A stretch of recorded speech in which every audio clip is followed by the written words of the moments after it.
Ekstremis Muslim di Uganda Timur dicurigai dalam pembunuhan 3 Mei terhadap seorang pendeta Kristen beberapa jam setelah dia terlibat dalam debat publik tentang Kristen dan Islam.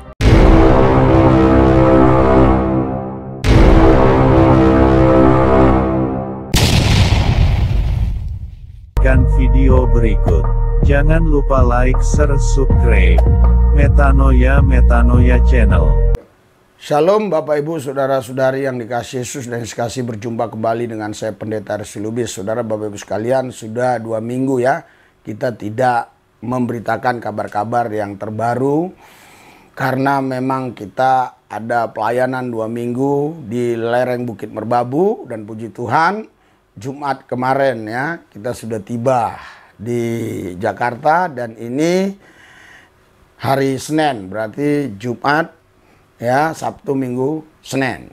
Jadi sudah kurang lebih 4 hari kami di Jakarta. Saudara, tadi saya melihat video ya, dan saya betul-betul mengulang-ulangi video tersebut. Dan luar biasa ya, berita ini akurat sekali, ada artikel-artikelnya yang tentunya memang kita simpan ya, artikel-artikel itu, sehingga tidak bisa kita dikatakan hoax karena nanti ada artikelnya. Saudara Bapak Ibu sekalian, kita kalau melihat video ini dan mendengar cerita kisah seorang pendeta ini, pasti di sisi lain kita sedih, dan kalau iman kita nggak kuat memang bisa takut. Tapi saya tampilkan video ini tujuannya bukan untuk membuat Anda menjadi takut, bukan membuat saudara menjadi pengecut begitu. Tapi justru ini memotivasi kita bahwa kita supaya lebih sungguh-sungguh lagi dengan Tuhan, sehingga kita ini tidak menjadi orang Kristen yang mental tempe. Mungkin saudara Bapak Ibu sekalian tidak sabar lagi ya untuk melihat videonya. Mari kita tampilkan video ini. Ekstremis Muslim di Uganda Timur dicurigai dalam pembunuhan 3 Mei terhadap seorang pendeta Kristen beberapa jam setelah dia terlibat dalam debat publik tentang Kristen dan Islam, kata sumber. Pendeta Thomas Chikoma, seorang penduduk desa Komolo, kota Palisa, dibunuh setelah dia diundang ke debat terbuka di Palisa, di mana dia telah memimpin 14 orang, termasuk 6 Muslim, untuk beriman kepada Kristus, kata kerabatnya. Muslim daerah telah mengundang pendeta gereja Pentakosta Independen untuk berpartisipasi dalam debat di sebuah tempat parkir taksi di kota tempat mereka mengadakan diskusi publik selama sekitar 1 bulan. Setelah membela agama Kristen dalam debat menggunakan Alkitab dan Al-Quran dan memimpin orang-orang untuk menerima Kristus, Muslim yang marah mulai meneriakkan slogan jihadis Allahu Akbar, memaksanya untuk menjauh dari tempat dengan putranya, kata kerabat. 2 sepeda motor yang masing-masing membawa 2 Muslim dan berpakaian Islami dengan cepat melewati kami, kata putra kecilnya kepada Morning Star News. Saat kami sudah 200 meter untuk mencapai rumah kami, kedua sepeda motor itu berhenti di pertigaan seberang SD Naluvenya dan jalan dekat rumah kami. Pendeta menjadi curiga dan menyuruhnya mengikuti dari kejauhan, dan dia melihat ayahnya berbicara dengan pengendara sepeda motor dan 2 pria lainnya, kata putranya. Sesegera keributan dimulai ketika orang-orang itu mulai membicarakan debat terbuka, dan segera salah satu dari mereka menampar ayah saya. Saya ketakutan dan melarikan diri melalui perkebunan singkong kami dan tiba di rumah. Ibunya, Jessica Naikomba, tiba di rumah 1 jam kemudian, dan mereka kembali ke tempat kejadian dengan beberapa tetangga, tetapi tidak menemukan siapapun, kata Naikomba. Saat kami terus melakukan pencarian, kami menemukan suami saya dalam genangan darah, dipenggal, dan lidahnya diangkat, kata Naikomba kepada Morning Star News. Polisi Palisa tiba dan membawa jenazah ke rumah sakit di Palisa untuk pemeriksaan postmortem. Pemimpin Dewan Palisa dan Uskup Salvation Ministries Internasional, Dennis Akora, juga memberikan pernyataan. Kerabatnya kaget dan menangis saat mereka berduka atas kehilangan pendeta, seorang ayah dari 11 anak yang telah merintis 50 gereja di Uganda Timur. Pendeta Chikoma adalah seorang penginjil terkenal yang memimpin gereja Santo Martin di desa Ngalwe. Uskup Akora dan pendeta lainnya hadir bersama para pelayat saat penyerangan itu terjadi di dekat gereja-gereja dari denominasi mereka. Konstitusi Uganda dan hukum lainnya mengatur kebebasan beragama, termasuk hak untuk menyebarkan keyakinan seseorang dan berpindah dari satu agama ke agama lain. Muslim di sana tidak lebih dari 12% populasi Uganda, dengan konsentrasi tinggi di wilayah timur negara itu. Nah, saudara Bapak Ibu sekalian, kita sudah sama-sama melihat video ini, melihat visualnya, melihat juga tayangan-tayangannya, bagaimana kisahnya, dan juga mendengar beritanya tadi. Saudara, tentu ya, waktu mati terbunuhnya tentu nggak kita tampilkan lah ya, dan juga nggak mungkin itu ditampilkan. Tapi ini adalah kisah nyata yang artikelnya terjamin. Ini artikel-artikel luar negeri ya. Jadi saudara Bapak Ibu sekalian, mungkin ada yang berpikir, kok nggak kita dapat berita ini? Nggak mungkin Metro TV ngambil berita ini, nggak mungkin juga TV-TV yang lain ngambil berita ini. Saudara, nggak perlu saya jelaskan, Anda sudah ngerti dan paham. Kalau kita tadi benar-benar saudara ya, melihat dan juga mendengar bagaimana ya kisah seorang pendeta tadi saudara. Pendeta tadi yang dari Uganda tadi saudara, itu diundang untuk berdebat. Karena di Uganda itu boleh dikatakan hanya sepertiga ya orang Kristen, tapi mayoritasnya pasti orang Islam. Diundanglah si pendeta ini untuk berdialog, berdebat. Beberapa lama kemudian ya, selesailah perdebatan ini. Dalam cerita ini tidak kita ketahui siapa yang kalah dan yang menang. Intinya pendeta ini pulang. Pulang saudara, ternyata sudah dicegat oleh orang yang mengendarai sepeda motor. Jadi anaknya lari, yang dibonceng tadi, anak si pendeta ini. Puji Tuhan, anak si pendeta ini sampai di rumah beritakan kabar ini kepada ibunya. Ibunya cerita kepada masyarakat. Masyarakat datang ke tempat kejadian dan tidak ada di sana lagi si pendeta ini.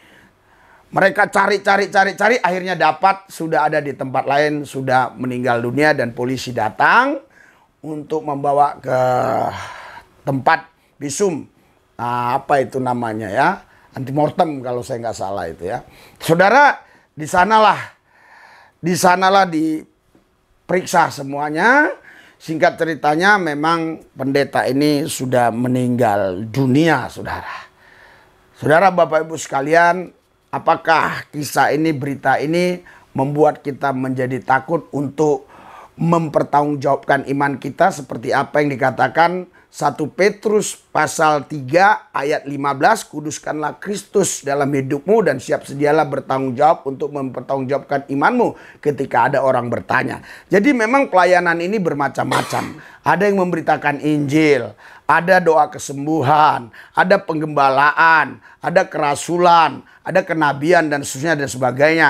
Tapi ada juga yang apologet. Sifatnya itu berdialog ya, seperti yang dilakukan Apolos. Apolos dengan Paulus itu sangat berbeda cara pelayanannya. Apolos itu lebih suka itu berdialog atau istilahnya berdebat. Jadi pendeta ini mungkin dia punya nature seperti Apolos. Namun saudara, itu pun tidak berjalan mulus. Pendeta ini kemungkinan menang dalam berdebat itu. Sehingga tidak senanglah orang-orang yang kalah dibunuhlah si pendeta ini karena dianggap ini berbahaya bagi mereka yang kalah tadi dalam berdebat. Saudara, Bapak Ibu sekalian yang dikasihi Yesus, apakah karena peristiwa ini kita takut untuk menyatakan iman kita, untuk berdialog dengan orang lain kalau ada orang lain mengajak dialog? Tentu kalau dialog itu memang formal, ya kita nggak perlulah ya debat-debat formal. Tapi ketika kita berjumpa orang per orang, ngobrol, cerita punya cerita, kita bisa menceritakan iman kita di dalam Kristus Yesus.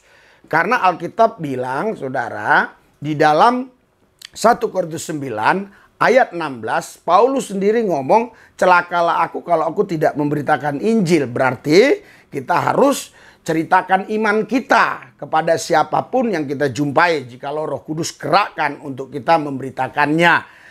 Dan kita tidak boleh memaksa orang untuk percaya Yesus, untuk memeluk agama apapun.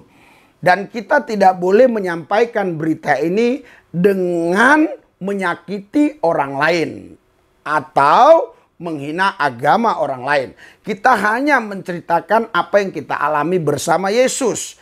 Jikalau orang itu mau percaya, puji Tuhan. Kalau nggak percaya, ya sudah, nggak apa-apa. Saudara, kita tidak perlu takut untuk memberitakan Injil. Kenapa? Alasan pertama, karena Matius 28 berkata di Amanan Agung itu, beritakan Injil, jadikan mereka murid, tetapi di ayat yang selanjutnya, aku menyertai engkau sampai kesudahan zaman. Berarti ketika kita memberitakan Injil, Tuhan menyertai kita sampai kesudahan zaman, saudara. Saudara, yang kedua adalah kita dilindungi oleh konstitusi. Jadi nggak salah kalau kita menceritakan iman kita kepada siapapun, asal dia mau dengar. Kalau dia nggak mau dengar, jangan paksa untuk dengar. Kita cari yang lain lagi. Nggak mau dengar lagi, cari yang lain lagi. Ya kalau nggak mau dengar semua, ya nggak apa-apa. Yang penting kita sudah melakukan apa bagian kita. Nanti bagian Tuhanlah yang membuat orang lain percaya. Saudara, Bapak Ibu sekalian, mari kita cerdik seperti ular, tulus seperti merpati. Injil tetap disampaikan, tapi dalam keadaan situasi yang baik, yang damai, sehingga tidak ada orang yang tersakiti. Khususnya yang kita layani. Kalau orang lain nggak suka, ya itu urusan dia. Tapi kalau yang kita layani itu mau ikut Yesus, terus mau bilang apa? Kita nggak usah takut, saudara. Mari kita memberitakan Injil. Dan kami juga nanti minggu depan atau 2 minggu lagi, kami akan ke daerah-daerah seperti yang kami lakukan beberapa waktu yang lampau, 2 minggu ya. Mulai tanggal 27 kami di lereng Bukit Merbabu sampai di sini Juli tanggal berapa? Tanggal 10 kalau saya nggak salah. Ya, mulai Juni 27 sampai di sini tanggal 9 atau 10 Juli. Saudara, Bapak Ibu sekalian, karena itu mari kita layani Tuhan seperti apa yang kami lakukan. Saudara, Bapak Ibu sekalian, lihat kami layani ini orang. Dia nggak bisa gerak. Nurliatis. Setelah saya pegang, katanya bisa. Coba ini langsung. Enak. Out, out, out, out, out. Sembuh, sembuh, sembuh. Aliran kesembuhan, mengalir. Mengalir apa? Nah, enak. Enakan. Nah. Ya, enakan. Enakan kan? Makasih Pak. Saya tahu nggak? Oh enggak. Makasih Pak. Saya tahu nggak? Oh enggak pakai duit. Tolong. Karena saya suka lihat bukti orang yang itu. Ya. Iya, yang lumpuh aja jalan. Tadi aja saya ngomong aduh.